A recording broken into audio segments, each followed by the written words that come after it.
बाजार आज और कल में आप सभी का स्वागत है। मैं हूं स्वाति रायना। इस शो में हम आपको बताएंगे बाजार में आज का पूरा एक्शन, साथ ही कल की क्या रखनी है अब आपको तैयारी। हमारे साथ शो में शामिल होंगे जी बिजनेस के मैनेजिंग एडिटर अनिल सिंह भी, उनसे समझेंगे कल के बाजार पर स्ट्रैटेजी। साथ ही हमारे साथ आज है मार्केट एक्सपर्ट सुदीप बंदोपाध्याय। सुदीप जी, बहुत स्वागत है आपका शो में। और पूरी रिसर्च टीम जो कि अलग सेक्टर से जुड़ी खबर और एक्सक्लूसिव रिसर्च हम तक पहुंचाएगी। सबसे पहले लेकिन बाजार के आज के हाल पर एक नजर डाल लेते हैं। आज हमने देखा शेयर बाजार में दिन भर मुनाफा वसूली हावी रही और उतार चढ़ाव के बीच सेंसेक्स निफ्टी हल्की गिरावट पर सपाट बंद हुए। हालांकि निफ्टी बैंक ने दम दिखाया और 300 अंकों की तेजी के साथ बंद हुआ। बाजार पर आज ऑटो, आईटी, मेटल, इंफ्रा और फार्मा शेयरों ने सबसे ज्यादा दबाव बनाने का काम किया। वहीं एफआईआईज और डीआईआईज की तरफ से लगभग कितने खरीदारी या बिकवाली के आंकड़े आज देखने को मिल रहे हैं, समझते हैं। एफआईआईज यानी विदेशी संस्थागत निवेशकों ने आज कैश मार्केट में 802 करोड़ रुपए की बिकवाली की, तो वहीं डीआईआईज ने आज 60 लाख रुपए की खरीदारी की है।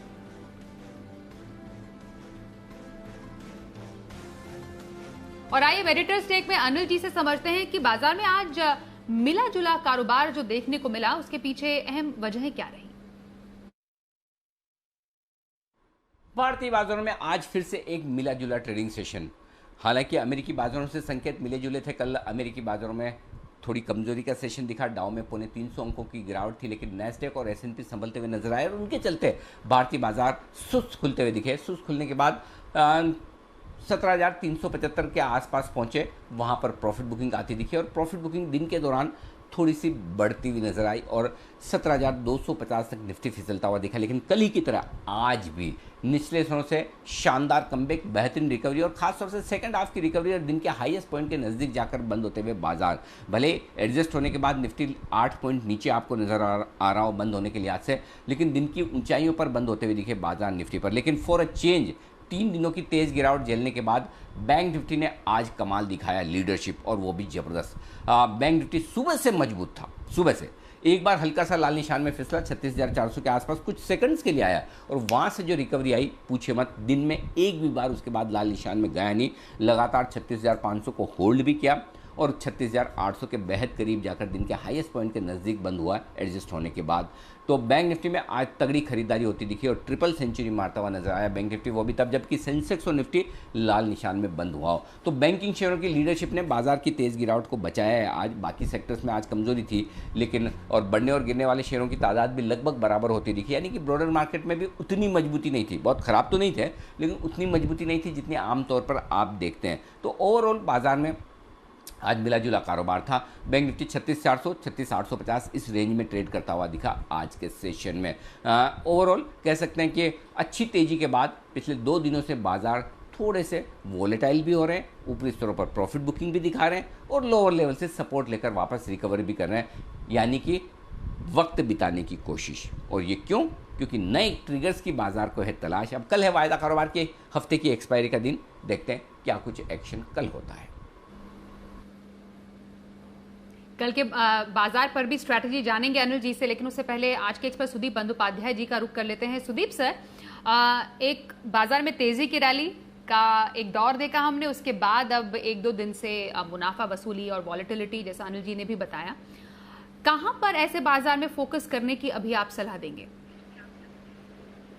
देखिए, बाजार में एक लेवल रीच करने के बाद थोड़ा कंसोलिडेट कर रहा है और बाजार की जो ओवरऑल कंस्ट्रक्ट है, स्ट्रक्चर है, उसके हिसाब से हम इसको अच्छा डेवलपमेंट मानते हैं। इसी रेंज पे थोड़ा दिन कंसोलिडेट करना, ऊपर लेवल पे थोड़ा प्रॉफिट बुकिंग, नीचे लेवल पे खरीदारी, ये अच्छा ट्रेंड है। अब इस माहौल में खरीदारी कौन से सेक्टर्स में या कौन से जगह पे करना चाहिए, इसके बारे में हम पहले भी आपसे बात कर चुके हैं। हमारा मानना है कि अगर आप थोड़ा लंबी अवधि के लिए खरीदारी की सोच रहे हैं तो अभी भी बहुत सारे अपॉर्चुनिटीज मार्केट में है। बैंकिंग एक क्षेत्र है, बैंकिंग बीएफएसआई ओवरऑल क्षेत्र, जिसका की ग्रोथ हम मानते हैं कि अगर जीडीपी का ग्रोथ आप 10% अगर पकड़ रहे हैं अगले साल, तो हम लोगों को लगता है कि फाइनेंशियल सर्विसेज बीएफएसआई का ग्रोथ शायद 20% होगा, क्योंकि ऐसा ही अरिथमेटिक माना जाता है कि जीडीपी का ग्रोथ का डबल बीएफएसआई का ग्रोथ होना चाहिए अच्छे कंपनीज के। तो उस हिसाब से अगर आप हिसाब करें तो बीएफएसआई में जरूर नजर रखनी चाहिए। इसके अलावा जिन सेक्टर्स में मल्टी ईयर री रेटिंग चल रहा है, जैसे कि टेक्नोलॉजी, केमिकल्स, यहाँ पे जरूर आपको नजर रखना चाहिए और अच्छे खासे शेयर्स अभी भी मिल रहे हैं जहाँ पे आप अच्छा खासा return over a period of time कमा पाएंगे। हाँ, इन शेयर्स में थोड़ा बहुत एलिवेटेड लेवल्स पे है, ऑल टाइम हाई के आसपास है, और यहाँ से भी बहुत अच्छा प्रोग्रेस की संभावना है। तीसरा एरिया जिसका मैं जिक्र निवेशक के लिए करूंगा वो है इंफ्रास्ट्रक्चर और कंस्ट्रक्शन रिलेटेड स्पेस। यहाँ पे भी हम लोगों को लगता है अच्छा खासा मोमेंटम वापस मोमेंटम आएगा। एक लेवल तक शेयर्स बड़े हैं, सीमेंट बोलिए, कंस्ट्रक्शन बोलिए, इंफ्रास्ट्रक्चर बोलिए, पर यहाँ से भी आगे जाने की संभावना है। यहाँ पे भी निवेशक को ध्यान रखना चाहिए, पर ध्यान इस बात का भी रहे कि ब्लाइंड स्टॉक पिकिंग मत करिए सेक्टर्स में, सिलेक्टिव काउंटर स्पेसिफिक स्ट्रेटेजी लीजिए। तो ऐसे बाजार में स्ट्रैटेजी बनाने के लिए कुछ सेक्टर्स का जो जिक्र किया सुदीप सर ने, बैंकिंग, टेक्नोलॉजी, केमिकल, इंफ्रा, यहां पर नजर बनाई जा सकती है बाजार के इस माहौल में। बातचीत जारी रहेगी आज के एक्सपर्ट से, लेकिन कुछ आज की दूसरी खबरों का भी रुख कर लेते हैं। यूको बैंक से जुड़ी खबर सामने आ रही है। बड़ी राहत बैंक को मिली है। दरअसल आरबीआई ने बैंक को पीसीए से बाहर कर दिया है, यानी मतलब ये कि यूको बैंक पर लगी तमाम पाबंदियां हट गई हैं। और ज्यादा जानकारी लेते हैं, हमारे सहयोगी अनुराग शाह से। अनुराग, बताइए, मुश्किलें आसान हुई है यूको बैंक की पीसीए से बाहर होने के चलते? यूको बैंक से जुड़ी एक बड़ी खबर है। रिजर्व बैंक के द्वारा राहत दी गई है बैंक को, जो मई 2017 से प्रॉम्प्ट करेक्टिव एक्शन के अंतर्गत यूको बैंक पे जो रिस्ट्रिक्शंस लगा हुआ था उसको जो है रिजर्व बैंक ने हटा दिया है। कुछ मॉनिटरिंग के साथ और कुछ शर्तों के साथ रिजर्व बैंक ने इसे हटा दिया गया है, क्योंकि हम देखें कि मार्च के अंदर जो चौथी तिमाही के नतीजे आए थे यूको बैंक के, जहां पर 80 करोड़ का मुनाफा दर्ज किया गया था और पूरे साल का जो मुनाफा है वो 167 करोड़ का दर्ज किया था। तो उसके बाद से ही जून में बैंक के द्वारा आरबीआई को गुजारिश की गई थी पीसीए से बाहर करने की, इसके क्योंकि जो कंडीशंस थी नेट एनपीए की, कैपिटल एडिक्वेशन रेशियो की, उस पर जो है बैंक खरा उतर रहा था। नेट एनपीए भी जो है वो 6% से कम पहुंच गया था और करीब 4% पे आ गया था बैंक का, और कैपिटल एडिक्वेशन रेशियो भी जो है जो 11.5% की जरूरत है उसके मुकाबले 13.74% तक पहुंच गया था। तो एक बड़ा डेवलपमेंट है यूको बैंक के लिए, जो जिसके ऊपर रिस्ट्रिक्शंस लगी हुई थी नए लोन से लेकर तमाम तरह के विस्तार की, लेकिन अब जो है कुछ शर्तों के साथ से वो रिस्ट्रिक्शन जो है आरबीआई ने हटा ली है। शुक्रिया अनुराग इस पूरी खबर पर ज्यादा जानकारी देने के लिए। अगली खबर टेक्सटाइल सेक्टर से जुड़ी हुई है। आज कैबिनेट की बैठक हुई जिसमें टेक्सटाइल सेक्टर के लिए पीएलआई स्कीम को मंजूरी मिल गई है। मानसी हमारे साथ है इस पूरी खबर पर और ज्यादा डिटेल्स के लिए। मानसी, जरा बताएं इस स्कीम की डिटेल्स क्या है और टेक्सटाइल सेक्टर को इसका क्या फायदा मिलेगा? जी बिल्कुल, देखिए टेक्सटाइल सेक्टर से जुड़ी हर इंपॉर्टेंट खबर हम आप तक पहुंचाते हैं, और अगस्त में ही हमने आपको बताया था कि टेक्सटाइल यानी कि खासतौर से मैनमेड फाइबर और टेक्निकल टेक्सटाइल के लिए सरकार जल्द ही पीएलआई स्कीम को मंजूरी दे सकती है। हमारी इस खबर पर मोहर लगती हुई आज दिखी, कैबिनेट से टेक्सटाइल सेक्टर के लिए पीएलआई स्कीम को मंजूरी मिल चुकी है और कैबिनेट बैठक में टेक्सटाइल सेक्टर पर यह बड़ा फैसला आता हुआ दिखा। इसका सीधा मतलब यह है कि 5 साल के लिए 10,683 करोड़ की रकम को मंजूरी मिलती हुई है। मैनमेड फाइबर टेक्निकल टेक्सटाइल के लिए पीएलआई स्कीम को यहां मंजूरी मिली है। टेक्सटाइल कंपनियों को सालाना उत्पादन पर सरकार इंसेंटिव देगी, यही इसके मायने हैं। और इसके महत्व की अगर बात करें, पीएलआई स्कीम से किस तरह से फायदा मिलेगा, घरेलू उत्पादन और एक्सपोर्ट को बढ़ावा मिलेगा, भारत में कपड़ा व्यापारियों को बढ़ावा मिलता दिखेगा, ग्लोबल मार्केट में टेक्सटाइल सेक्टर की का जो है नाम रोशन होगा और बढ़ोतरी यहाँ पर है ही, हमने एक नाम कमाया लेकिन और ज्यादा नाम बढ़ेगा। टेक्सटाइल, अपैरल, मैनमेड फाइबर और गारमेंट उत्पादन को बढ़ावा मिलता हुआ दिखेगा और पीएलआई स्कीम से ग्लोबल इन्वेस्टमेंट बढ़ेगा, साथ ही रोजगार के मौके जो कि काफी इंपॉर्टेंट है टेक्सटाइल सेक्टर की जब बात करें उसमें भी बढ़ोतरी देखने को मिलेगी। कैबिनेट की जो प्रेस ब्रीफिंग हुई उसमें खास तौर से टेक्सटाइल सेक्टर को लेकर पीयूष गोयल और अनुराग ठाकुर ने कैबिनेट फैसलों पर जानकारी दी और कहा कि फैसले से ग्लोबल मार्केट में भारत की भागीदारी बढ़ेगी। कई देशों के साथ एफटीए भी अंतिम दौर में यानी कि फ्री ट्रेड अग्रीमेंट की भी अंतिम दौर में यहां पर बातचीत चल रही है। एफटीए से टेक्सटाइल सेक्टर को बहुत ज्यादा फायदा मिलता हुआ दिखेगा। इसके बावजूद भारतीय टेक्सटाइल की ग्लोबल मांग की अगर मैं बात करूं, देखिए 2021 की पहली छमाही में भारत के यूएस एक्सपोर्ट में 55% की बढ़ोतरी हुई थी।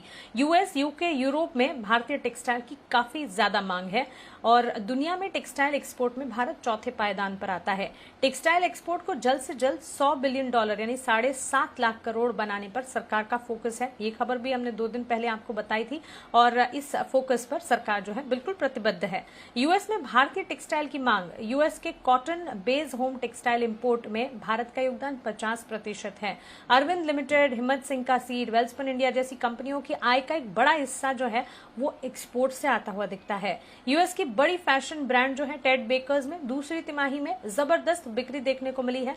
कुल बिक्री में 50% की बढ़ोतरी होती हुई दिखी और आगे भी त्योहारी मांग जो है, ग्लोबल डिमांड काफी हद तक बढ़ेगी। टेक्सटाइल सेक्टर के लिए और टेक्सटाइल प्रोडक्ट्स के लिए मांग जो है लगातार बढ़ती हुई दिखेगी। ये सारी पॉजिटिव खबरों के साथ पीएलआई स्कीम का आ जाना एक बहुत बड़ा बूस्टर डोज टेक्सटाइल सेक्टर के लिए माना जाएगा।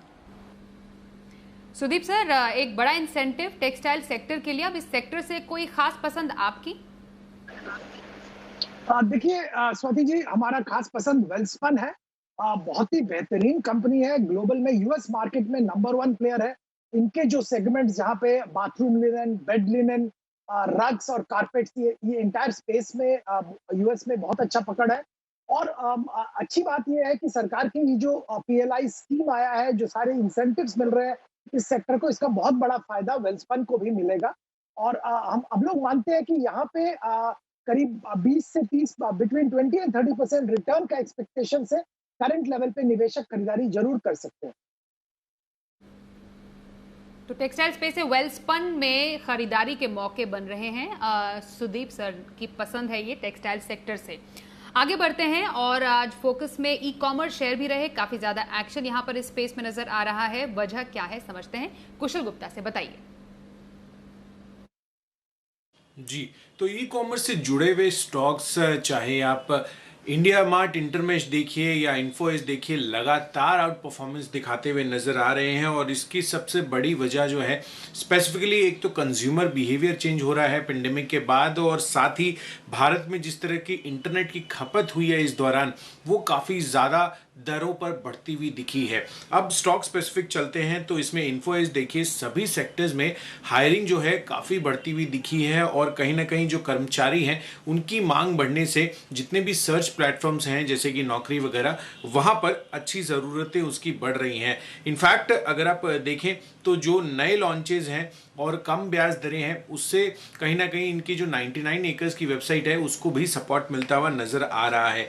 इंडिया मार्ट, इंटरमेश की जहां तक बात है, Q1 FY22 में अनुमान से काफी बेहतर रियलाइजेशंस किए थे कंपनी ने, और अब एमएसएमई का जो डिजिटलाइजेशन का ट्रेंड बढ़ता हुआ दिख रहा है, उससे कंपनी की जो मार्केट पोजीशनिंग है वो काफ़ी बेहतरीन साबित हो सकती है। साथ ही आईआरसीटीसी जुलाई से अगस्त में औसत 11 लाख टिकट्स प्रतिदिन यहाँ पर बुक होते हुए नजर आए हैं। और साथ ही इन्होंने जो अपने मेन्यू के प्राइस रेट्स हैं वो ये पिछले कुछ दिनों में बढ़ाए थे, तो इससे इनकी रियलाइजेशंस भी लगातार बढ़ती हुई जा रही है। तो यहाँ पर भी आपको नजर रखनी चाहिए।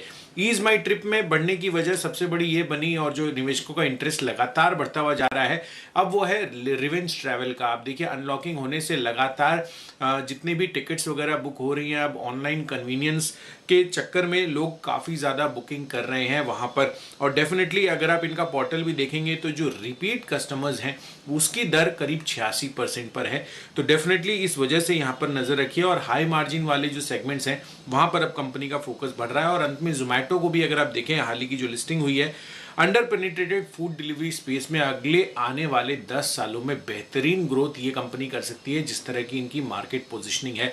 तो इन सब स्टॉक्स पर आपको बड़ी नज़र रखनी चाहिए, जिस तरह से ई कॉमर्स का जो प्लेटफॉर्म्स है वो अनरावल होता हुआ दिख रहा है, और आगे के लिए बेहतरीन तेजी हो सकता है आपको इन सभी स्टॉक्स में देखने को मिले। सुदीप जी, ई कॉमर्स स्पेस से कोई आपकी चॉइस? देखिए, इन्फो एज एक कंपनी है जिसमें बहुत सारे कंपनीज, बहुत सारे बिजनेसेस एक साथ आपको मिलेगा। और यहाँ पे बहुत एक तो जोमैटो के जरिए थोड़ा वैल्यू अनलॉकिंग हमने देखा है, और भी कुछ इनके कंपनीज है जैसे भी जैसे जो इंश्योरेंस के दिग्गज कंपनी पैसा बाजार, बैंक बाजार, ये सारे इस कंपनी के अंदर अवेलेबल है। आने वाले दिनों में वैल्यू अनलॉकिंग की और भी संभावना है। तो यहाँ पे हम निवेशक को खरीदारी की सलाह दे सकते हैं कि अगर आपका 1 साल का नजरिया है, यहाँ पे खरीदारी कर सकते हैं। कुछ सेक्टर्स, कुछ कंपनीज ऐसे हैं जहाँ पे थोड़ा वैल्यूएशन में डिस्कम्फर्ट है, तो वहां पे मैं खरीदारी की सलाह नहीं दे पाऊंगा, पर इन्फो एज में जरूर खरीदारी कर सकते हैं। तो इन्फो एज में खरीदारी की सलाह सुदीप जी की। चलिए अब आगे बढ़ते हैं और अगली खबर कैनफिन होम से जुड़ी हुई है। तेजी की क्या वजह है, देवांशी हमें बता रही है। जी बिल्कुल, अब देखिए कैनफिन होम्स में पिछले 2 ट्रेडिंग सेशन में अच्छी मजबूती देखने मिली है। साथ ही जितने भी एनालिस्ट हैं वो भी इस स्टॉक पर लगातार पॉजिटिव या बुलिश होते हुए दिख रहे हैं और माना जा रहा है कि इनकी जो ईपीएस ग्रोथ है वो भी काफ़ी बेहतर होती हुई दिखेगी। इसकी कई सारी वजह बनती हुई दिख रही है। सबसे पहले आप देखिए जो रियल एस्टेट की मांग है वो पिछले 1 साल में लगातार बढ़ती हुई दिखी है और इसका जो फायदा है वो हमने देखा है कि हाउसिंग फाइनेंस कंपनीज को मिलता हुआ दिखा है। और अब अगर ये हाउसिंग फाइनेंस इंडस्ट्री की बात करें तो कैनफिन होम्स इसमें से one of the best stocks माना जा रहा है। साथ ही कॉर्पोरेट गवर्नेंस इनकी अच्छी है, पेरेंटेज काफी मजबूत है और साथ ही जो फंडामेंटल्स हैं, रेशियोज हैं, वो इस कंपनी के काफी मजबूत हैं और इसी के चलते एनालिस्ट इस पर बुलिश हैं। सबसे पहले आप देखिए जो मैनेजमेंट की गाइडेंस है, आने वाले 3 से 4 साल में कंपनी अपनी लोन बुक दुगनी करने की योजना कर रही है और इस पर कंपनी का पूरा फोकस है। दूसरी तरफ जो असेट क्वालिटी है या कलेक्शन एफिशिएंसी है उसमें कंपनी फिलहाल सुधार करने पर अब फोकस करती हुई दिख रही है। अब मैं आपको बता दूं कि आने वाले समय में ग्रोथ ट्रिगर्स क्या बन रहे हैं। सबसे पहले तो आप इसकी असेट क्वालिटी देखिए, लगातार पिछले 10 साल में कंपनी के जो एनपीएस हैं वो 1% के नीचे रहे हैं। सेकेंड वेव ऑफ कोरोना के बाद भी हमने देखा बहुत ज़्यादा असेट क्वालिटी खराब होती हुई नहीं दिखी है। दूसरी बड़ी वजह, अब देखिए जो प्रोविजंस हैं वो ऑलरेडी सरप्लस हैं, तो आने वाले समय में जो रिस्क है वो कम है। लेकिन दूसरी तरफ अगर असेट क्वालिटी में सुधार देखने मिलता है तो इनके जो प्रॉफिट्स हैं वो शूट अप करते हुए दिखेंगे, तो इससे मुनाफा या जो फायदा है वो मिलता हुआ दिखेगा। तीसरी बड़ी बात, आप इसके क्रेडिट कॉस्ट को देखें, लगातार हमने देखा है पिछले 5 से 7 साल में 50 बेसिस पॉइंट से हमेशा से क्रेडिट कॉस्ट कंपनी की कम रही है या उसके आसपास मेंटेन होती हुई दिखी है, तो ये भी एक फंडामेंटली पॉजिटिव ट्रिगर माना जाता है। और इसके साथ ही अगर आप बाकी कंपनीज से कंपेयर करते हैं इंडस्ट्री में, तो कंपनी की जो स्प्रेड्स हैं वो काफ़ी ज़्यादा बेहतर हैं, तो इससे मार्जिन्स में फ़ायदा मिलता हुआ दिखेगा। कॉस्ट ऑफ फंड्स जो बड़ी कंपनीज हैं उनसे कम है, इसी के चलते भी उसको फ़ायदा मिलता हुआ दिखेगा। और अगर हम वैल्यूएशंस की बात करें तो आप देखिए एप्टिस वैल्यू है, इसके साथ ही आवास फाइनेंशियल्स जैसी कंपनी है, अगर उनसे कंपेयर करते हैं तो इसके वैल्यूएशंस अभी भी बेहतर लगते हैं। और इसी के चलते एनालिस्ट का यही मानना है कि आने वाले समय में इसकी ईपीएस ग्रोथ अच्छी हो सकती है और जो रियल एस्टेट सेक्टर में जो मांग बढ़ती हुई दिख रही है इसका पूरा फायदा इस कंपनी को मिलता हुआ दिखेगा। शुक्रिया देवांशी पूरी खबर पर और ज्यादा जानकारी देने के लिए। आगे बढ़ते हैं, देखते हैं शर्मा जी का ऑप्शन।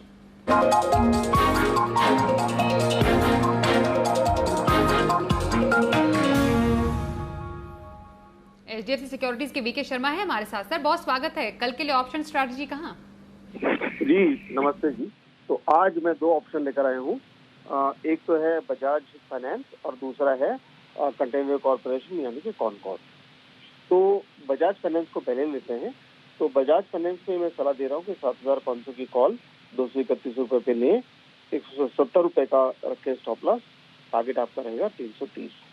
ध्यान रखा जाना चाहिए कि ये अगर स्टॉक जैसे 231 रुपए का प्रीमियम मैंने बोला है, तो अगर 10 रुपए से ज्यादा ऊपर खुलता है तो आप इसको नहीं लें, ये बात को ध्यान में रखें।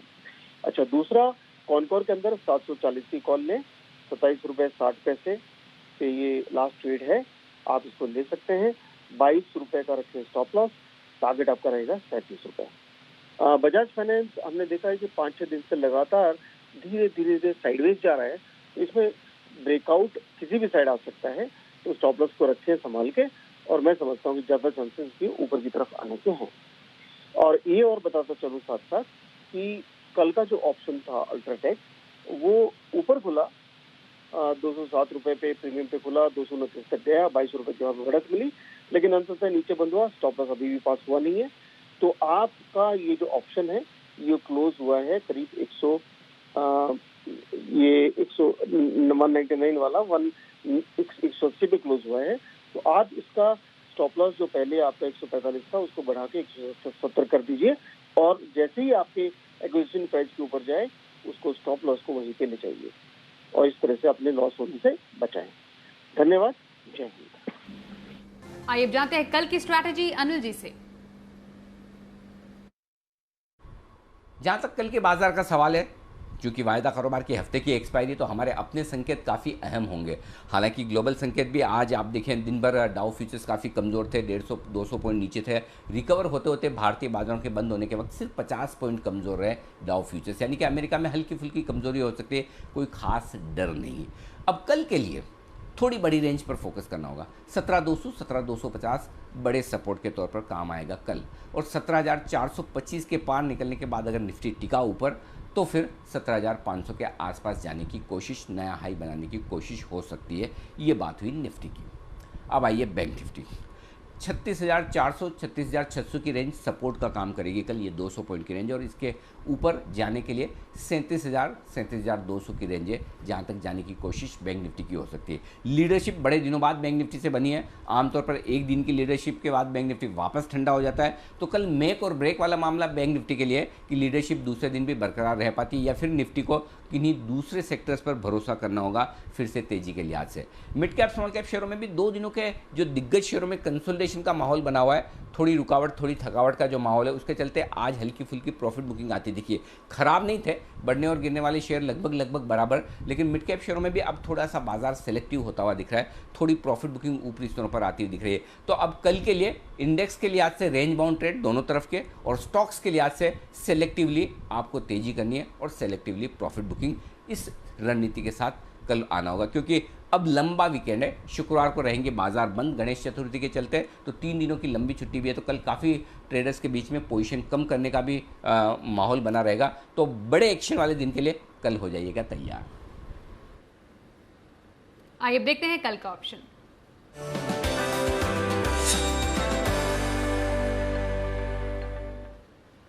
मोतीलाल ओसवाल के चंदन तापड़िया से करते हैं बात। सर स्वागत है। कल के लिए कहां पर रखे ऑप्शन स्ट्रैटेजी?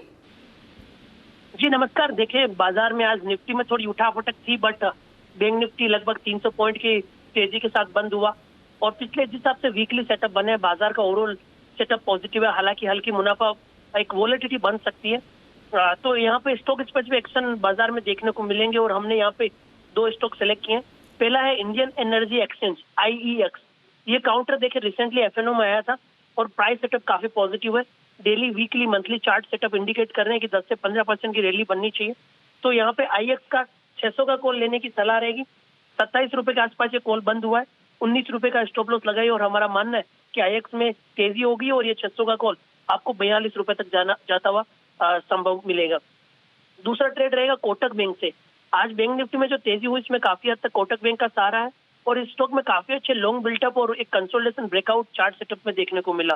कोटक बैंक के जो प्राइस सेटअप है वो इंडिकेट कर रहे हैं कि 1900 तक की रैली बननी चाहिए, तो इसलिए 1840 का एट द मनी का कॉल लेने की सलाह रहेगी। 44 रुपए के आसपास बंद हुआ है, 32 रुपए का स्टॉप लॉस लगाइए, और कोटक बैंक का ये 1840 का कॉल आपको ऊपर में कम से कम 65 से 70 रुपए तक के टारगेट हासिल करता हुआ नजर आएगा। शुक्रिया चंदन जी कल के लिए ऑप्शन स्ट्रैटेजी बताने के लिए। सुदीप सर, आपकी लॉन्ग टर्म पिक्स कौन सी? देखिए, केमिकल सेक्टर के दिग्गज कंपनी सुदर्शन केमिकल्स का जिक्र मैं करना चाहूंगा। यहाँ पे निवेशक खरीदारी कर सकते हैं। 800 रुपए का टारगेट 9 से 12 महीने के लिए। ये पिगमेंट का लीडर है, पिगमेंट सेगमेंट में इंडिया में लीडर्स है, और globally 4th largest pigment manufacturer है। और जैसे हम जानते हैं डोमेस्टिक मार्केट में पिगमेंट्स और कोटिंग्स का डिमांड बढ़ रहा है, एक्सपोर्ट मार्केट में भी बहुत अच्छा डिमांड है। ये दोनों का बेनिफिट सुदर्शन केमिकल्स को मिलेगा। इसके अलावा फ्रेट कॉस्ट जो बढ़ गया था, वहां पे भी आने वाले दिनों में सुधार आने की संभावना है। That will help improving margin. Overall इनका जो एक्सपेंशन है, 600 करोड़ करीब एक्सपेंशन केपेक्स किया, उसका भी बेनिफिट अभी आने वाले दिनों में मिलेगा। इंक्रीज डिमांड मीट करने में सहायता करेगी, और सारे return ratios, balance sheet improve हो रहा है। तो ओवरऑल वी आर पॉजिटिव, यहाँ पे खरीदारी की जा सकती है। दूसरा कंपनी जिसका मैं जिक्र यहाँ पे करना चाहूंगा वो है सूर्य रोशनी। इनका खासियत ये है कि 2 सेगमेंट में मुख्य काम करते हैं। एक तो GI पाइप्स में लीडर है, वर्ल्ड में भी अच्छा खासा पोजीशन है इनका, और LED लैंप्स, LED बल्ब्स, यहाँ पे भी इंडिया में एक सेकंड लार्जेस्ट प्लेयर है। ओवरऑल LED का प्राइसिंग जो बॉटम आउट हो गया है, तो यहाँ से प्राइसिंग अच्छा खासा स्टेबल रहेगा या इंप्रूव करेगा। जिससे कि मार्जिन में इनको सहायता मिलेगी। जीआई पाइप्स और एपीआई पाइप सेगमेंट में इनका प्रोडक्ट मिक्स इंप्रूव हो रहा है, उसके चलते मार्जिन इंप्रूवमेंट देखने को मिलेगा। और फाइनली इनका जो नया बिजनेस है कंज्यूमर ड्यूरेबल सेगमेंट में करीब 5 साल पहले इन्होंने एंट्री लिया है, उसमें भी आने वाले दिनों में अच्छा ट्रैक्शन मिलने की संभावना है। बहुत अच्छा डिस्ट्रीब्यूशन नेटवर्क है, उसका फायदा जरूर इनको मिलेगा। 690 रुपए का टारगेट 9 से 12 महीने के लिए, लेकिन निवेशक यहाँ पे खरीदारी कर सकते हैं। बहुत शुक्रिया सुदीप सर हमारे साथ शो में शामिल होने के लिए।